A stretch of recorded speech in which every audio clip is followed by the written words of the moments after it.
और यह मद्य निषेध के बिंदु में बहुत ही महत्वपूर्ण निर्देश दिए गए हैं माननीय मुख्यमंत्री द्वारा और बिल्कुल कड़ी कार्रवाई करने का निर्देश दिया गया है। 11 बजे से 6 बजे तक ये बैठक चली और उसमें कुछ महत्वपूर्ण निर्देश जो दिए गए, सर्वप्रथम तो जिस थानों में कोई कार्रवाई नहीं की गई है उसको आइडेंटिफाई करके और यह स्टडी करना कि जब पूरे राज्य में कार्रवाई हो रही है तो पिछले 3-4 साल में कोई कार्रवाई जिस थानों पर नहीं हुई है तो उसको आइडेंटिफाई किया जाए और कार्रवाई किया जाए। जो बॉर्डर एरिया से जो जिस रूट से स्मगलिंग होता है शराब का उसको आइडेंटिफाई किया जाए, उसे प्लग किया जाए। इंटेलिजेंस गैदरिंग सबसे इम्पोर्टेंट है और एक्शनेबल इंटेलिजेंस लेते हुए उनको देखा जाए कि कहीं अगर सरकारी कर्मी कोई अगर किसी की मिलीभगत है तो उस पर कड़ी कार्रवाई का निर्देश दिया गया है और सरकारी कर्मी को बिल्कुल नहीं बख्शने का आदेश दिया गया है, किसी को माफ नहीं करना है। रिकवरी का शिफ्टिंग अगर बॉर्डर डिस्ट्रिक्ट से अंदर के डिस्ट्रिक्ट्स में हो रहा है तो यह समझना है कि बॉर्डर डिस्ट्रिक्ट में क्यों नहीं हो रहा है। अगर कोई केंद्रीय स्तर से टीम जाती है जिलों में और उसके द्वारा वहां रिकवरी किया जाता है तो स्थानीय स्तर के पदाधिकारियों पर भी कार्रवाई होनी है। कॉल सेंटर के एफिशिएंसी पर विशेष बल दिया गया है। कॉल सेंटर पर जब कंप्लेन आता है तो उसको शॉर्ट रिस्पांस टाइम में रिस्पांस होना है और पब्लिक का जो आइडेंटिटी है वो डिस्क्लोज नहीं होना है ताकि कोई भी उस कॉल सेंटर पर कंप्लेन कर सके। जो कमिटेड ऑफिसर्स हैं नशाबंदी की ओर, शराब मुक्ति की ओर, उन्हें महत्वपूर्ण जगह पर पोस्टिंग करना है। सारे प्रभारी मंत्रियों को निर्देश दिया गया है कि वो मैसेज स्प्रेड करें। सारे प्रभारी सचिवों को भी निर्देश दिया गया है कि कम से कम माह में एक बार अपने जिले में जाएंगे, अन्य विकास कार्यक्रमों के साथ वो शराबबंदी में क्या कार्रवाई हो रही है उसकी भी समीक्षा करेंगे। प्रचार प्रसार पर विशेष बल दिया गया है। झारखंड, उत्तर प्रदेश, पश्चिम बंगाल से जो शराब आ रहे हैं उनको कैसे रोका जाए उस पर कार्रवाई करना है। मुख्यालय स्तर से जितने वरीय पुलिस पदाधिकारी हैं उनको भी निर्देश दिया गया है कि वो लगातार फील्ड में रहेंगे। हाँ, मैं जोर की इसमें सबसे जो इम्पोर्टेंट बात है वो ये है कि एक तो अपनी इंटेलिजेंस मशीनरी को गेयर अप करना है। हमारी जो इंटेलिजेंस मशीनरी है वो पुलिस हेडक्वार्टर्स के लेवल पर भी है और डिस्ट्रिक्ट लेवल पर भी है और उनसे एक्शनेबल इंटेलिजेंस जनरेट करवा के और लगातार जो है वो रेड्स करनी है। लगातार जो शराबबंदी में विरोध उत्पन्न कर रहे हैं या शराब का व्यापार करने की कोशिश कर रहे हैं उन पे सख्त से सख्त कार्रवाई करनी है। अगर हमारी सेंट्रल टीम यहाँ से जाती है स्पेसिफिक इंफॉर्मेशन पर किसी भी जिले में और उसके किसी भी थाने में और वो सेंट्रल टीम के द्वारा अगर किसी प्रकार की कोई रिकवरी होती है तो संबंधित थाना प्रभारी को तत्काल निलंबित किया जाएगा और शो कॉज जो है वो हायर फॉर्मेशन पर भी किया जाएगा और जिम्मेदारी फिक्स होगी। ये दूसरा पॉइंट है। तीसरा पॉइंट ये है कि जो हमारा क्राइम की प्राइमरी ड्यूटी जो है क्राइम कंट्रोल करने की, लॉ एंड ऑर्डर मेंटेन करने की, वो प्राइमरी ड्यूटी को किसी भी तरह से डाइल्यूट नहीं होने देना है और इस ड्यूटी के साथ साथ बहुत ही मजबूत तरीके से बिल्कुल कमिटमेंट से ओनरशिप लेकर जो प्रोहिबिशन के जो लॉज हैं उसको एनफोर्स करना है, हर लेवल पर एनफोर्स करना है। जो वायलेटर्स हैं उन पे बहुत ही सख्त कार्रवाई करनी है। जैसे कि अगर किसी एसएचओ की शिकायत आती है तो 10 वर्ष के लिए उसे जो है वो एसएचओ का पद दोबारा नहीं देने की बात है और अगर किसी का डायरेक्ट टाइप का कनाइवेंस आ जाता है तो उसकी जो है उसे सीधा डिपार्टमेंटल एक्शन करके उसे डिसमिस करना है। इसके अतिरिक्त मुख्यालय लेवल पर हर ऑल्टरनेट डे पर DGP, ACS home, excise commissioner हैं और आईजी प्रोहिबिशन है, उनके स्टाफ हैं, उनको रिव्यू करते रहना है कि जो भी डायरेक्शंस दी जा रही हैं वह डायरेक्शन किस हद तक जमीन पे उतर रही हैं और इंश्योर करना है कि जो भी डायरेक्शन दी जा रही हैं वो हर हालत में जमीन पर उतरे।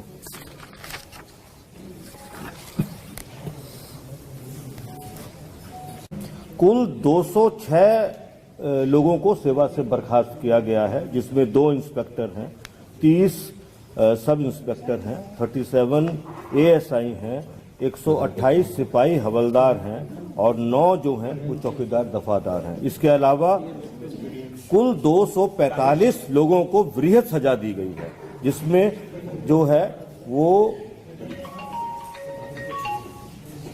जिसमें हमारे सब इंस्पेक्टर्स भी हैं, इंस्पेक्टर्स भी हैं और इसके अंदर सैनी भी हैं, सिपाही भी है और हवलदार भी है।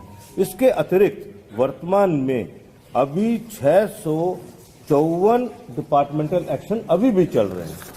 इसके अलावा कुल 4 इंस्पेक्टर्स, 46 पुलिस सब इंस्पेक्टर्स, 46 एएसआई, 168 सिपाही हवलदार, 60 चौकीदार दफादार, इन सबके खिलाफ कुल 324 प्राथमिकी दर्ज की गई और जिनमें से 257 में आरोप पर समर्पित कर दिया। तो जब आरोप पर चला जाता है तो डिपार्टमेंटल एक्शन में डिसमिसल होता है।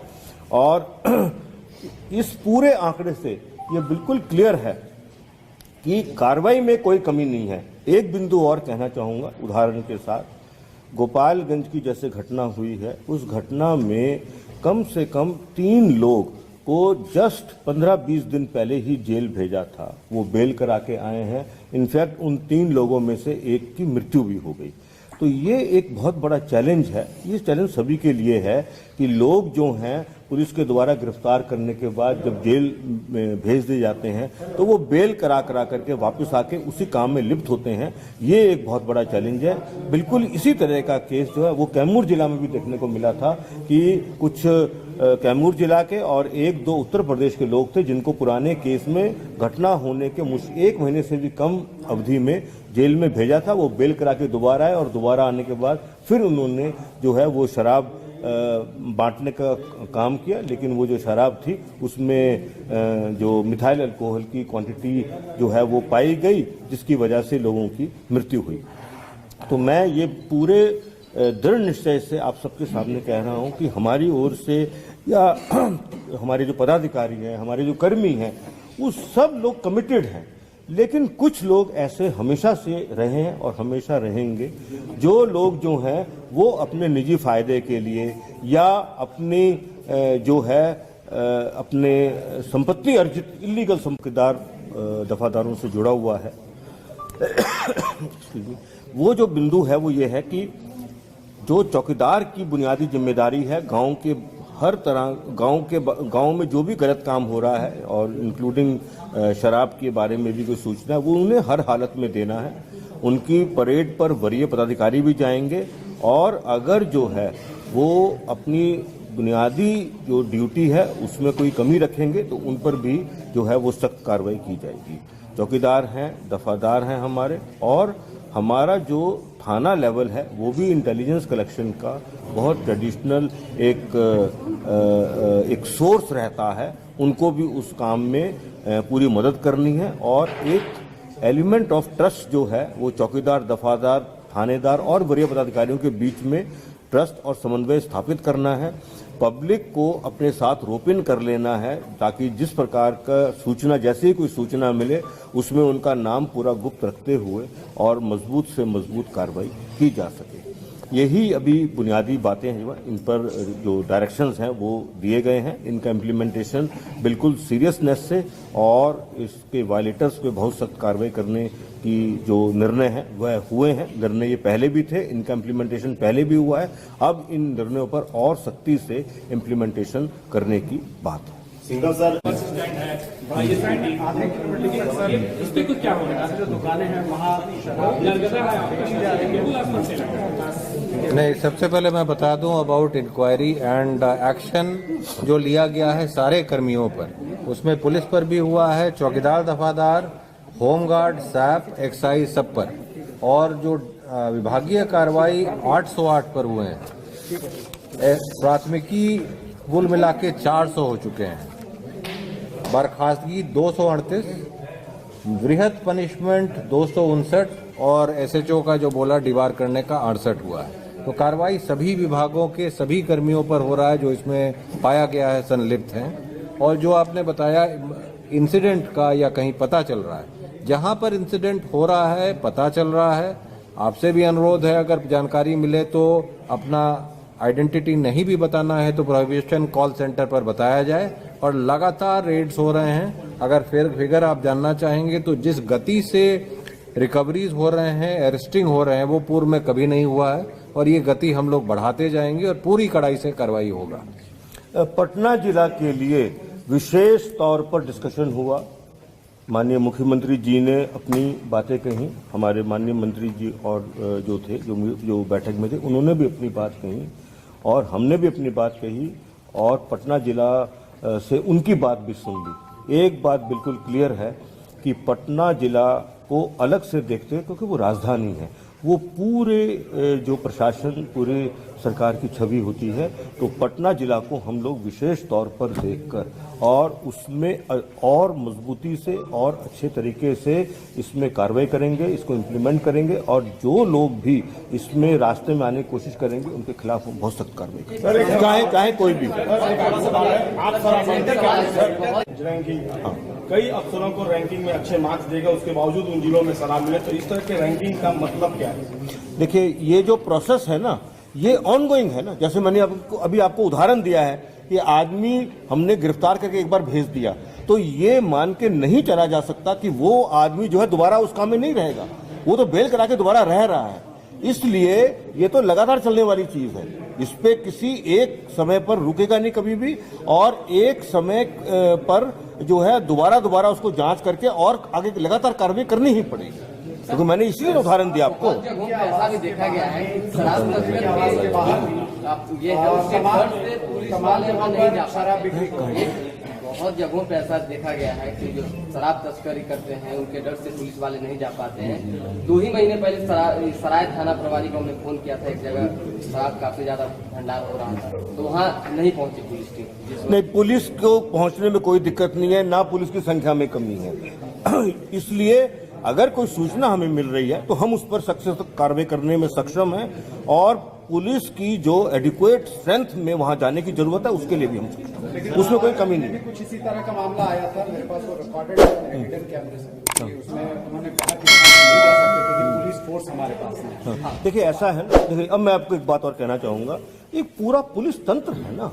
हम एक सिपाही का कुछ बात कर लेंगे या एक एएसआई कुछ कह देगा तो उससे पुलिस की बात का फैसला नहीं हो सकता है ना। मेरी बात तो सुनिए, मेरी बात सुनिए ना। मान लीजिए आपको किसी ने कहा तो आपने अगर उससे वरीय पदाधिकारी से बात की, उसने भी वही कहा, उससे वरीय से बात की, उसने भी वही कहा, तब कोई बात मतलब मानी जा सकती है। अगर एक रास्ते में या एक थाने पे गए, आप फाड़ी में गए, वहां पर किसी से पूछ के अगर आपने बात कर ली, वो रिप्रेजेंटेशन जो है वो पूरी पुलिस का नहीं हो सकता है।